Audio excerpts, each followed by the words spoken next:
memperbanyak istighfar, bertaubat kepada Allah Azza wa Jalla. Karena ternyata yang banyak menahan rezeki adalah dosa. Dalilnya hadis Bukhari. Kata Nabi SAW, tidak ada satu kaum yang menahan zakat harta mereka, atau dalam riwayat yang dikatakan tersebar di tengah-tengah mereka zina dan khamr. Riwayat lain menjelaskan tersebar maksiat, kecuali Allah akan menahan rezeki dari langit, menahan hujan, nggak datang rezekinya. Jadi kalau teman-teman masuk satu proyek ternyata tertahan, proyek itu sudah jelas halal, maka pastikan teman-teman sekalian bahwasanya jelas ini karena dosa kita. Jangan pernah salahkan orang, salahkan diri sendiri.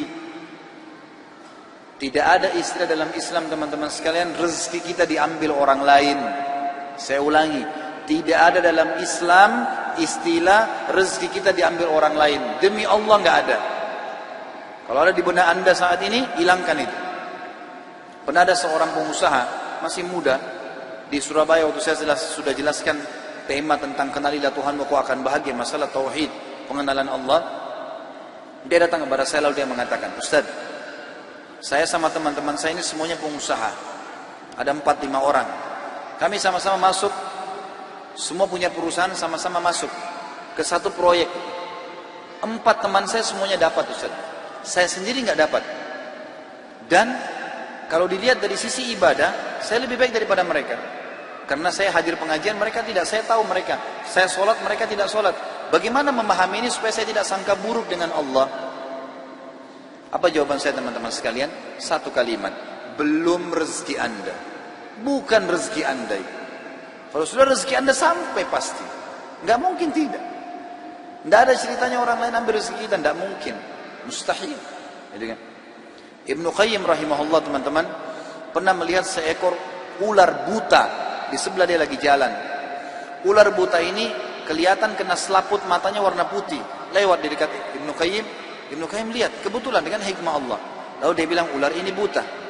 Terus tiba-tiba dia bilang saya bicara dengan diri saya sendiri, saya ingin tahu bagaimana Allah Azza wa Jalla memberikan makan ular ini. Ibnu Qayyim diikuti ular tersebut. Ular itu berjalan. Bisa saja dimakan oleh hewan yang lain, tiba-tiba diserang, tapi dia jalan. Makhluk Allah, jalan di muka bumi. Allah SWT penciptanya. Lalu kemudian tiba-tiba dia dapat sebuah pohon, dia naik ke atas pohon itu. Sampai dia naik ke dahan, Ibnu Qayyim bilang, saya angkat kepala saya ke dahan itu, saya temukan di situ ada seekor burung kecil yang lagi bersihkan sayapnya. Burung ini karena asyik membersihkan badannya, dia tidak tahu kalau ada ular di sebelahnya. Ular karena buta matanya tidak tahu kalau ada burung itu. Tapi ular ini cium bau burung, tiba-tiba diterkam sama dia, lalu dimakan burung itu. Kata Ibnu Qayyim, subhanallah, yang telah memberikan makan ular yang buta matanya. Coba bayangkan teman-teman sekalian, berapa banyak miliaran makhluk Allah Allah berikan makan. Bagaimana bisa anda mengeluh mengatakan tidak dikasih rezeki sama Allah? Tinggal bergerak. Seorang ulama yang lain pernah selesai kebun kurmanya dibersihkan, dia capek sekali. Dia keluar dari kebunnya, dia lihat di depan kebun, sebelah kebunnya ada sebuah sungai luas. Dia duduk di atas sungai itu, di pinggir sungai itu maksud saya, duduk di pinggir sungai. Lalu ada satu batang pohon di atas air lagi mengapung, di atasnya ada burung bangau, kakinya patah, matanya buta. Di atas batang pohon. Orang ini bilang, saya ingin lihat bagaimana Allah Azza wa Jalla memberikan rezeki burung ini. Dari kejauhan tiba-tiba setelah beberapa saat ada burung elang datang, mencengkram ikan di situ, dekat situ diambil, kemudian ikan begitu dia naik, burung elang ini lepas cengkramannya dengan hikmah Allah, lepas cengkramannya, jatuh ikan itu subhanallah di depan burung bango yang buta di atas batang pohon, bukan jatuh lagi ke air, jatuh ke situ dengan hikmah Allah. Burung elang pergi tidak ambil lagi, burung bango cium bau ikan tinggal turunkan kepalanya makan, selesai konsepnya. Berapa banyak kejadian seperti ini teman-teman sekalian. Kenapa harus ragu bahwasanya Allah SWT akan memberikan kepada kita rezeki? Maka harus difahamin poin-poin seperti ini. Rezeki akan tertahan dengan dosa. Maka kalau ada sesuatu yang masih tertahan dan kita sudah tahu konsep, pahami kalau itu mungkin bukan rezeki kita, tapi tidak ada masalah, kita hubungkan dengan bertobat kepada Allah. Bisa saja mungkin karena ada dosa kita. Pastikan teman-teman, kalau ada seseorang berzina di malam harinya, besok akan banyak kendala-kendala di kantornya, di usahanya, atau dia berdusta, pasti ada masalah. Pasti, tidak mungkin tidak. Saya yakin teman-teman mungkin punya pengalaman kalau dalam masalah seperti ini. Artinya kalau ada dosa pasti akan nyangkut tuh, ada masalah. Kalau tidak terbuka, mengalir seperti air. Saya temukan ulama-ulama di Saudi, Masya Allah, hidupnya dari pagi sampai malam teman-teman sekalian, semuanya ibadah. Majelis ilmu, dari majelis ilmu ke majelis ilmu, dari masjid ke masjid. Nggak pernah terputus rezekinya. Saya tahu guru saya Syekh Saleh Suhaimi, beliau pengajar di Masjid Nabawi, dan salah satu istri beliau adalah salah satu akhwat kita yang pernah ikut pengajian saya kuliah di Unhas dari daerah Buton. Sekarang sama-sama beliau di Madinah. Sudah lebih dari 10 tahun, Masya Allah, rumah tangganya sudah dikurangin 1 orang anak. Beliau ini buta matanya, subhanallah. Tapi hafal 30 juz Al-Quran. Jadi ulama besar, banyak kitab-kitab yang dihafal oleh beliau. Termasuk orang kayanya Madinah, banyak. Rumahnya di Madinah mewah sekali, besar, gitu kan. Kemudian juga keturunannya banyak. Dia bernikah poligami sampai 4 istri. Buta matanya. Saya pernah datangi rumahnya beliau. Kemudian beliau dari lantai 4 turun. Rumah sekarang sudah berubah, rumah yang lama. Beliau pernah ngontrak satu building besar, ada beberapa rumah. Itu beliau turun dari atas. Dengar saya datang, beliau turun. Tidak dipegang sama siapapun. Buta matanya, turun sendiri dari tangga. Orang turun seperti bukan orang buta, subhanallah. Jalan kemana-mana di Indonesia, saya masukkan, dia bilang sama saya, Khalid, saya mau nginap di hotel, tapi hotel yang bagus. Saya sempat bertanya, dari mana Syekh bisa tahu ini hotel bagus atau enggak ya? Dia minta, saya mau hotel bintang 5. Saya punya kemampuan, saya mau bayar. Saya mau nikmatin. Baiklah. Saya carikan hotel bintang 5 di Jakarta, dapat. Waktu masuk hotel dia bilang, Khalid, pegang saya mau pegang ranjangnya. Demi Allah teman-teman, diraba sama dia ranjangnya. Lemarinya, baik, ini bagus. Dia bisa tahu, saya mau yang ini. Kemudian dibayar sama dia, dinikmatin gitu. Orang buta, subhanallah, bisa Allah bukakan banyak sekali. Tidak mungkin orang yang, saya yakin ini justru karena berkah ilmunya, berkah Al-Quran yang dia hafal, berkah sedekahnya luar biasa. Dia kalau berangkat teman-teman sama ulama-ulama yang lain datang ke Indonesia, adakan daurah pesantren kilat, pasti dia yang bayarin. Dia bayarin hotelnya, dia bayarin makannya, dia yang bersedekah. Dan saya lihat luar biasa rezeki Allah keluarkan gitu. Sampai saya waktu mau bayar kamar hotel dilarang sama dia. Udah dibayar semua kali. Bayar semua dari awal, sudah dibayar semuanya. Jadi saya melihat teman-teman sekalian, orang kalau justru jauh dari dosa-dosa, maka Allah Azza wa Jalla akan bukakan pintu rezeki. Imam-imam Masjid Haram dan banyak ulama-ulama yang lain, semuanya mereka mampu. Allah bukakan. Jadi jangan salah paham teman-teman sekalian. Orang-orang kafir yang sedang antum lihat, yang anda lihat terbuka rezekinya, jangan salah paham. Tidak ada di antara mereka yang murni lepas dari utang. Coba telusurin deh. Mobilnya mewah, tapi utang semuanya. Usahanya banyak, tapi utang semuanya. Berkah dari mana ini? Bukankah pada saat meninggal kemudian disita oleh bank-bank, akhirnya terbengkalai keluarganya? Dan seterusnya. Banyak hal teman-teman sekalian. Oleh karena itu dekatkan diri dengan Allah. Perbanyak istighfar. Bertobat kepada Allah subhanahu wa ta'ala. Maka Allah akan bukakan. Jadi dosa itu seperti teman-teman penyumbat ya. Di saluran air ada penyumbatnya. Kalau kita istighfar, kita sedang menarik sumbatan itu. Airnya jadi lancar nanti. Hasan Basri pernah didatangi oleh 3 orang. Hasan Basri seorang ulama tabi'in yang tadi juga saya sudah sebutkan kisahnya di awal pertemuan kita. Beliau pernah kedatangan 3 orang. 3 orang ini minta nasihat. Karena selalu dia nasihatin orang. Hasan Basri terkenal kalau bicara teman-teman surga, neraka, kematian. Nasihatnya selalu berkisar di situ. Jadi orang merasa imannya bertambah. Ringkas cerita, datang 3 orang ke rumahnya. Yang satu mengatakan, wahai imam, saya sudah lama menikah tidak punya anak. Saya sama istri saya, dibawa istrinya sama dia, udah lama berobat, sudah 10 tahun menikah nggak punya anak.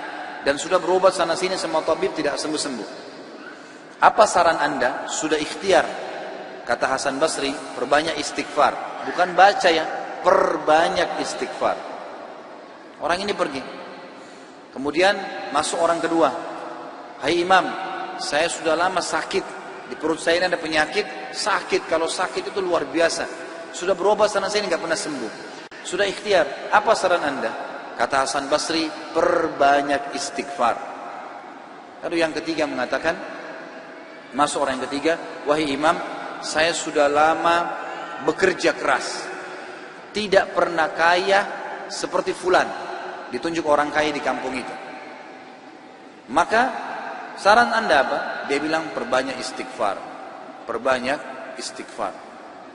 Maka pada saat itu teman-teman sekalian, waktu sudah pulang semua, istri Hasan Basri tanya, kenapa tadi 3 orang ini pulang semua? Ada beberapa athar menyebutkan murid-muridnya yang bertanya, gitu kan? Kenapa anda cuma mengatakan istighfar? Kenapa anda tidak pandu mereka? Mungkin yang satu butuh modal, yang satu butuh tabib, dokter, satu butuh obat mungkin. Kata dia, tidakkah kalian sudah dengar kalau mereka sudah ikhtiar, tinggal ada penghambatnya nih, dan penghambatnya adalah dosa-dosa mereka.